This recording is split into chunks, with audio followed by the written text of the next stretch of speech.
the rose that almost never bloomed, trampled, uprooted, suffocated, couldn't grow, it had no room.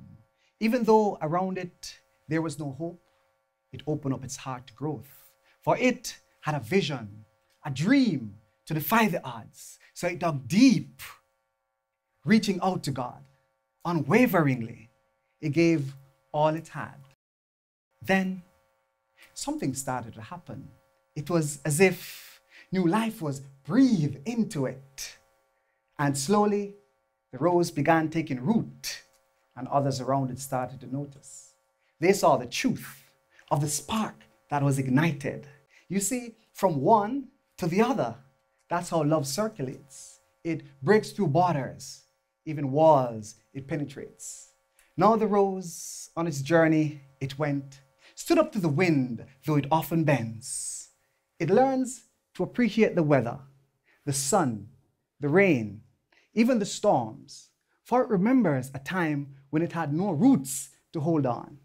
So it gave thanks to those who doubted and those who stood beside it. Spreads the message of love and vows never to deny it. Now the rose is in its full bloom and most of its struggles behind it. Once more, it gives thanks to those who stood beside it. The rose that almost never bloomed. How many of you here have ever had to struggle or face a situation that you thought was impossible? Yet, we often dig deep because we all have a rose inside of us that is ready to burst open and share its gifts with the world. You see, life seeks to empower us. So it places us in many situations where our will, our hope, and our courage are all tested so that we may be formed and reformed in order to develop our better selves.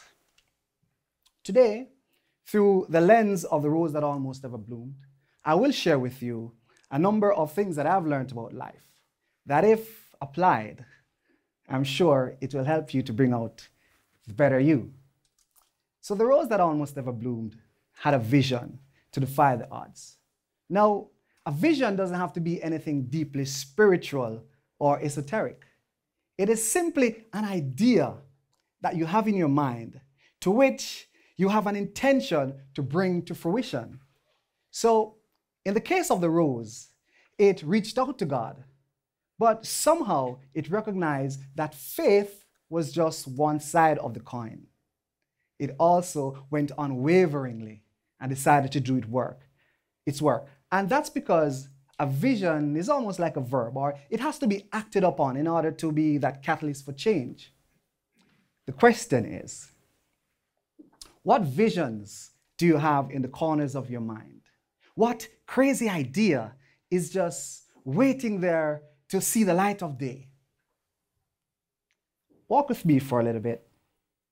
In the mid-90s to 2000s, as a teenager, hooked on entertainment, whether it was Total Request Live or 106 on Park, whatever time the programming came on, if it was 5 o'clock, you better be there, because otherwise you would miss it. But then somebody had a crazy idea. Why not take the idea of broadcasting out of the hands of the executive and place it in the hands of the ordinary person? Hence the birth of YouTube. Sounds familiar, eh? And I'm quite sure many of you do have your own YouTube videos. So the challenge from the rose is that we should dig deep and find those visions that really scares us, because the vision needs to be actualized. We need to put the actions to those visions. But even more, before we could get into our vision, the rose reminds us that we should open up our hearts to growth. Because we are deserving, we are worthy, and we are also capable. When we open up our hearts, we become connected to our higher selves, the source, the universe, God, however you may conceptualize it. And then, all of a sudden, everything becomes really possible.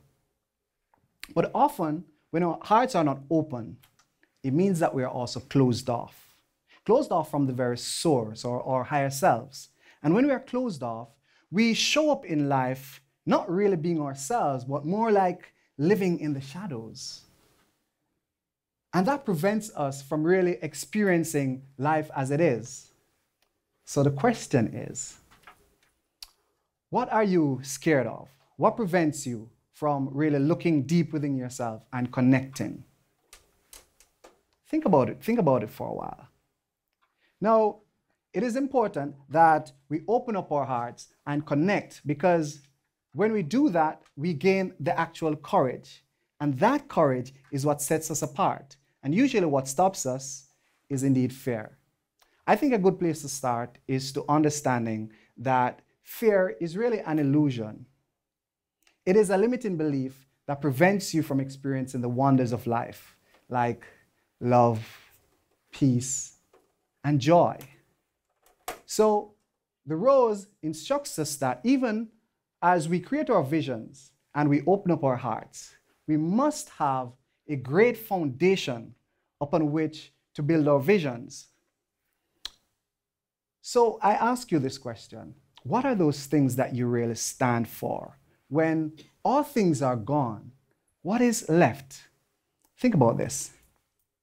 If I was to take your name from you, your title, no mommy, no daddy, no supervisor, no nothing like that, and the various roles that you play, what would be left? It's highly likely that what's left are your core values. Those things that you actually stand for. For me, it is the belief that I am connected to each person. And so in my dealings with others, I'm dealing with people as if I would deal with myself. Another thing is the idea that I'm here for a purpose. I'm not always exactly sure what that is, but I have clues. I think some of it has to do with the use of words, whether it is to bring joy or to bring some point out. And the third part of it, as is immortalized by Bob Marley, says, well, if my life is for me alone, me don't want it. So you have to ask yourself, what are those things that really keep you grounded? Let's say, for example, some of us have, as a part of our core values, the idea of justice and non-discrimination. Just as our visions had to be actualized, we are very effective when our core values are in line with our actions, or vice versa. So if that is a part of your value system, whenever injustice occurs or discrimination, you cannot sit still. You must act. So the question really is, what are your core values? And are you being effective if they are not in line with your actions today? But the rose tells us a little more. It talks about love. It says, from one to the other, that's how love circulates. It also spreads the message of love and vows never to deny it. So what is love for you? To me, I think love is the greatest empowerment tool that we have at our disposal. It is that thing inside of us that tells us that we are really worthy. But often, what do we do with love? We are usually very suspicious of it. When we have it, we kind of hide it away. We question it. We wonder, is it real? And all these kinds of things. And I think that comes from the idea deep down that we believe that love is scarce. But for me, I actually don't think love is scarce at all. How can it be scarce if we embody it in a smile, in the extension of a hand, in the very movement that you do? Whether it is love as in romance, or love of humanity, or brotherly love, or love of country, there's one thing that is certain: we were made to love. The rose gave thanks to those who doubted. The younger people would say the haters. They're important too. And it gave thanks to those who were beside it. Gratitude is such an important element to our lives. And for me, what that means is about acknowledging the small blessings that we get, But we don't just keep it to ourselves. We return it to the source. And by giving it back, we're actually not losing it. We're really creating more space to be more thankful. The rose that almost never bloomed forms a wonderful metaphor for life. It encourages us that if we open up our hearts to growth, possibilities are endless. And all of a sudden we can really start to dream. But not just dream, you have to create the actions to actualize those visions.